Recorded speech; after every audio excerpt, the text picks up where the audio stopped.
Hi, my name is John Drux, licensed real estate broker out of Fresno, California, doing a documentary / commentary called The Short Sale of the American Dream. Short sale on livecalif.com. It's November 2011.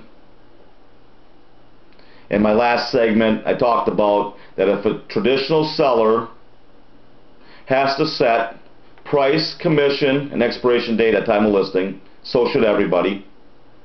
The banks even commit to price, commission, and expiration date at time of listing under foreclosures.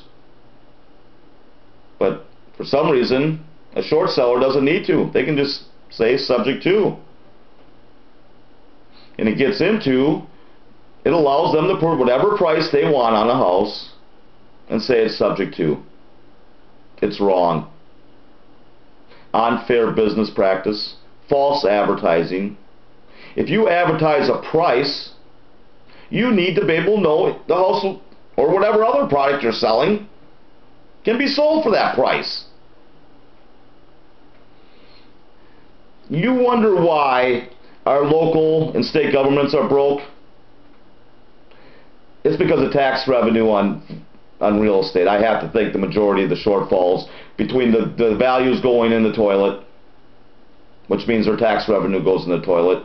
And again, when people stop paying for a house, they also stop paying taxes. They also stop paying homeowners association fees, like I've seen in my condo complex. It affects everybody. It's a domino effect. Now they're talking about FHA. FHA is going to need a bailout if housing prices continue to decline. Fannie Mae and Freddie Mac already been bailed out. Now they're turning around and giving their executives $100 million worth of bonuses. They gave Newt Gingrich $1.5 to $2 million to be a historian, consultant, and then turn around and get a bailout. Now the guy wants to be president. The housing market drives the U.S. economy. It actually drives the world economy. The entire world economy is ready to collapse because of the U.S. housing market. And the games that are played is the cause. Over 4 years ago, I said subject to pricing will not work. As long as you do subject to pricing in the multiple listing service, you'll have an endless supply of foreclosures and short sales. I'm still right. So, the earlier segments talked about my experience with a buyer. It was around May of 2011. And it went as far as even where a short sale superstar wasn't told once, twice, I believe at least 3 times, that the bank wouldn't take $179,000. But he continued to advertise $179,000, knowing the bank wouldn't take it. 6 months later, I have another buyer. Shows you how good my business is. And one of the first houses they asked about was a short sale.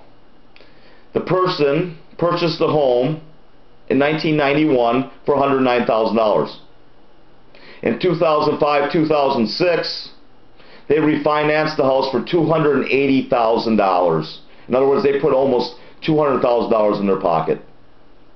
Now 2011 rolls around and they want a short sale. They want to be able to just walk away, and they have short sale superstars advertising. I can't tell you how many advertisements I've seen where this doesn't cost you anything to short sell. Banks will pay everything. They'll even give you money to relocate. They pay everything. Banks, wake up. Again, you are going to own every house in this country basically, except for probably the 1%. The 1% will have their houses and you'll have the rest. If these short sellers are allowed to put any price they want on it and say it's subject to, prices will never increase. The latest house that my buyers inquired about, and I think I might be showing it tomorrow. $119,000. Person paid about $250,000, 2005, 2006.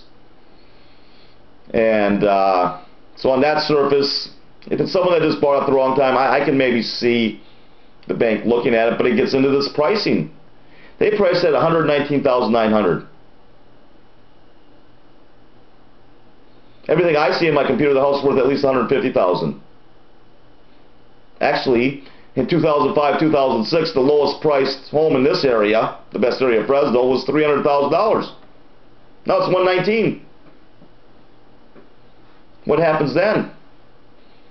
All the neighbors on that block say, well, shoot, if that house is only worth $119,000, I'm not going to pay for my house. And again, it gets into this subject to clause. They can put whatever price they want on it. I talked to the agent. Said, have you talked to the bank about the price at all? No.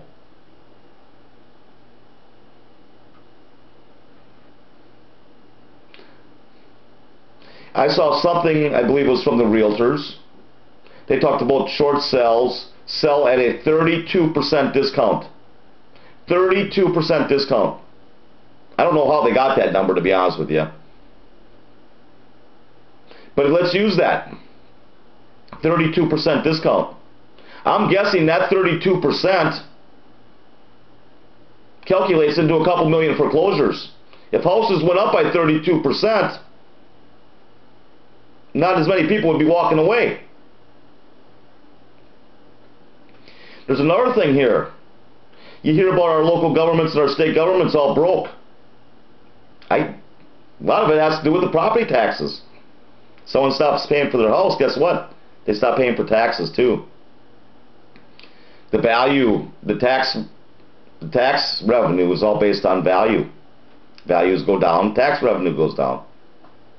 It's a domino effect. If a traditional seller needs a set price, commission, and expiration date at time of listing, everybody needs to. John Drux, livecalendar.com. Have a great day.